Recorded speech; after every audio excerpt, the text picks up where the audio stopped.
जर ही सीट 29ची बंदोबस्ती लागली तर परभणी जिल्हा सोडून जाईन आज हा शिवसैनिक, एवढं तुम्हाला ठामपणे सांगू शकतो.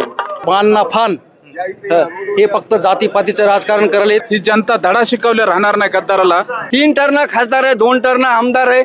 आम्ही शिवसैनिकांच्या जीवावर झालेला माणूस आज का बैमान झाला, काय कमी पडलं त्याला सांगा ना. 25 वर्ष झालं साहेब सत्तेमध्ये होते. काही नाही हे फक्त भळे आहेत, हे स्वतःचा विकास करणारे, बाकी काही नाही.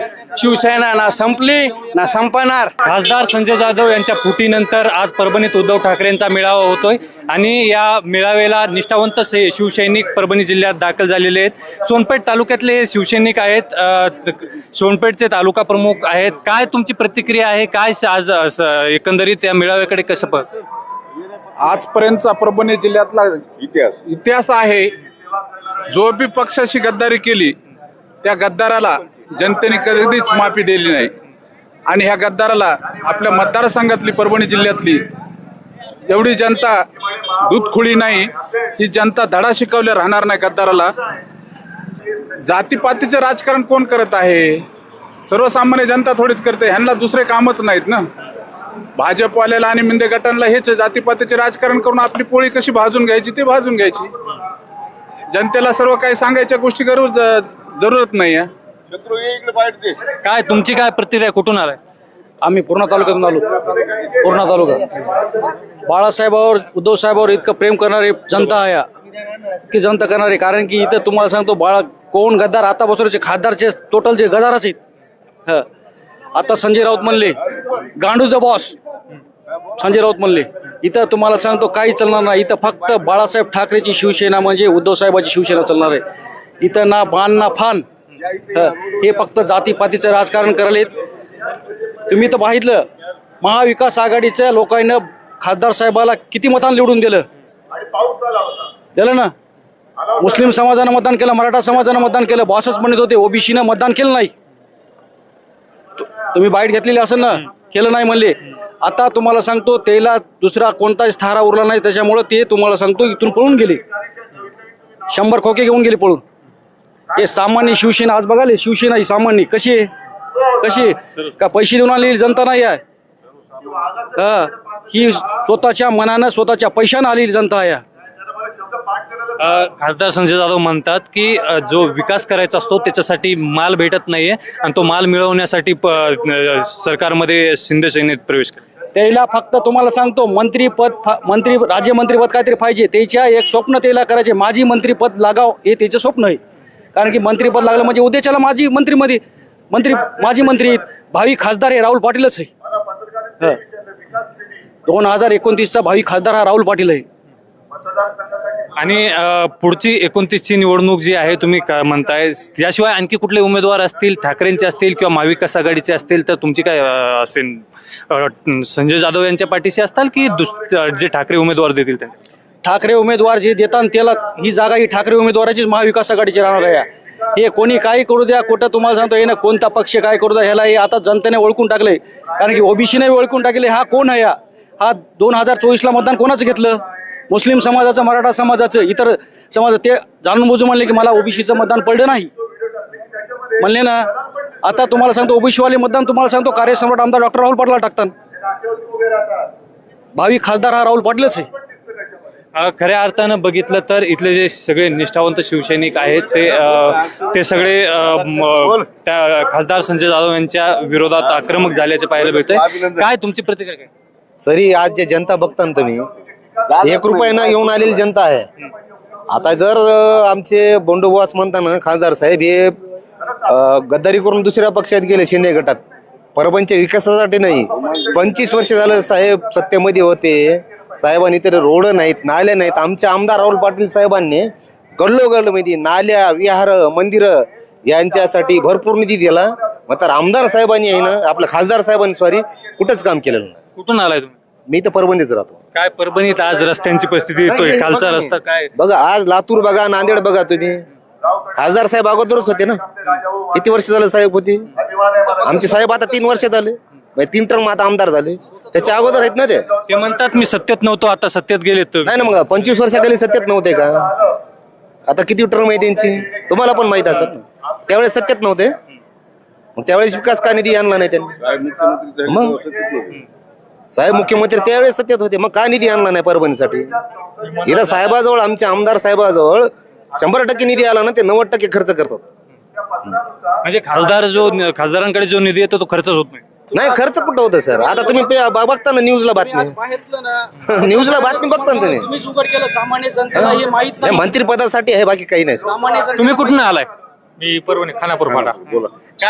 काय परिस्थिती आहे सगळी? परिस्थिती आता तुम्ही बघाली, हे दाखवण्यात इकडलं कॅमेरा आहे ते परिस्थिती बघाली, मध्ये जागा नाही, तिकडलं भरलंय, सगळं रोडला पब्लिक आहे. सगळे खासदारांच्या विरोधात आहे. सगळे आहेत म्हणजे निष्ठावंत आहेत ना शिवसेनेचे. बाळासाहेब ठाकरे हा ठाकरेंचा बालेकिल्ला होता, पुढे राहील का? इतिहास तुम्हाला माहिती आहे ना, तुम्हीच घेतात ना प्रत्येक वेळेस पत्रकार परिषद. मग काय आहे, मग निष्ठावंतच आहेत ना. खासदार खासदार डॉक्टर राहुल पाटील होणार आहे, याच्यात काय हे नाही. संभाजीराव महाराजाच्या काळामध्ये स्वराज्य सुद्धा फोडण्याचं काम बुद्धभूषण ग्रंथ लिहिलेला असून सुद्धा एवढा तत्वचित्त माणूस असून संभाजी महाराजाला सुद्धा पकडून देण्याचं काम अशीच फुटूरशाही झाली. आणि त्याला माहित होतं जे फुटलेला माणसं येतं हे संभाजी महाराजाच्या जवळ आहेत, असेच फुटीरपणा करून स्वराज्य धोक्यात आणलं. त्याला माहित होतं जर हे संभाजी महाराजाचे पाहुणे रावणे जवळ आहेत, हे याच्यातले फुटून सुद्धा हे सुद्धा उद्या गुलामच होणार आहेत, हे त्याला माहित होतं. मग या फुटणाऱ्या लोकांना माहित नव्हतं. आज जसे ते गुलाम झाले तसे आज एकनाथ शिंदे असताल आणि आणखीन काय फुटलेले लोक असतात, हे सुद्धा एक दिवस साहेब तसे जे गुलाम ते झालते तसे हे सुद्धा गुलाम होणार आहेत.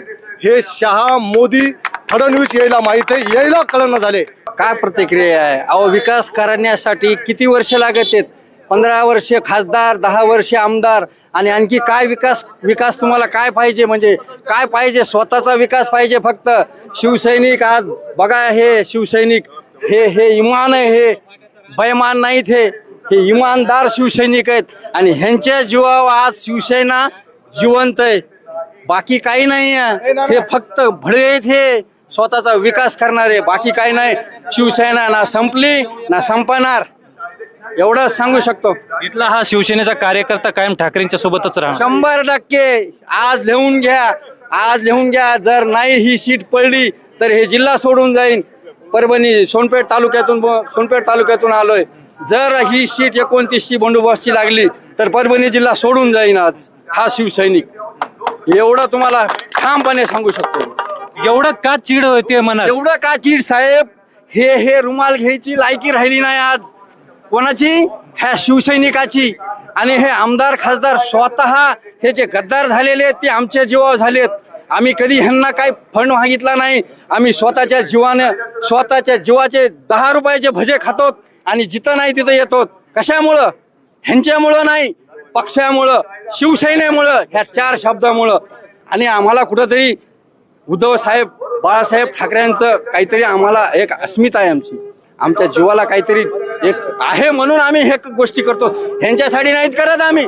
हे आज वयस्कर माणसं आहेत. आज आम्ही स्वतःसाठी ह्यांनी स्वतःसाठीच केलं. ह्यांनी जनतेसाठी काही केलं नाही आणि करणारही नाही. तुमची ही सगळी तत्व, तुमची ही सगळी जी मेहनत आहे, यामुळेच 3 वेळेस खासदार किंवा त्याआधी शिवसेनेचे खासदार राहिले, तेच कारण आहे. हा, 100%. मग तुम्हाला सांगायला ना, शिवसेनेच्या जीवावर, केवळ शिवसैनिकाच्या जीवावर ह्यांनी मलिदा खाल्ला. काय कमी केलं हो मला सांगा? सामान्य माणूस असणारा आज एवढा मोठा खासदार झाला. 3 टर्न खासदार आहे, 2 टर्न आमदार आहे. आम्ही शिवसैनिकांच्या जीवावर झालेला माणूस आज का बैमान झाला? काय कमी पडलं त्याला सांगा ना. पैसा कमी पडला असता तर आम्हाला म्हणलं असतं तर आम्ही आमचे राहिलेले रानं ऐकून ह्यांना दिले असते. ह्याच्या पलीकडे काय करू शकणार आहेत आम्ही? प्रत्येक निवडणूक आली की मतदान करायचं.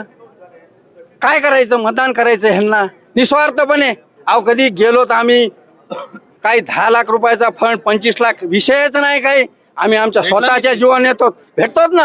भेटलोत आम्ही, भरपूर वेळा भेटलो. निधी भेटलो? नाही, काय निधी नाही. सोनपेठ तालुक्यामध्ये कोणाला काय निधी नाही. काय भेटतं मग त्यांच्याकडे? काहीच नाही. आमची फक्त पक्षप्रमुख आणि उद्धव साहेब आणि बाळासाहेब आणि शिवसेना ह्याच्याशी आम्ही बांधिलेत. बाकी आम्हाला काही घेणं देणं नाही. ह्यांना वाटतंय आम्ही ह्यांच्या जीवावर आहेत. खरं पाहिलं तर ह्या सगळ्या शिवसैनिकांच्या भावना आहेत, मनात संताप आहे, चीड आहे आणि याचा कुठेतरी परिणाम 2029ला दिसणार असल्याचंही त्यांनी बोलून दाखवलं. शोरू.com साठी राजेश लटपटे, परभणी.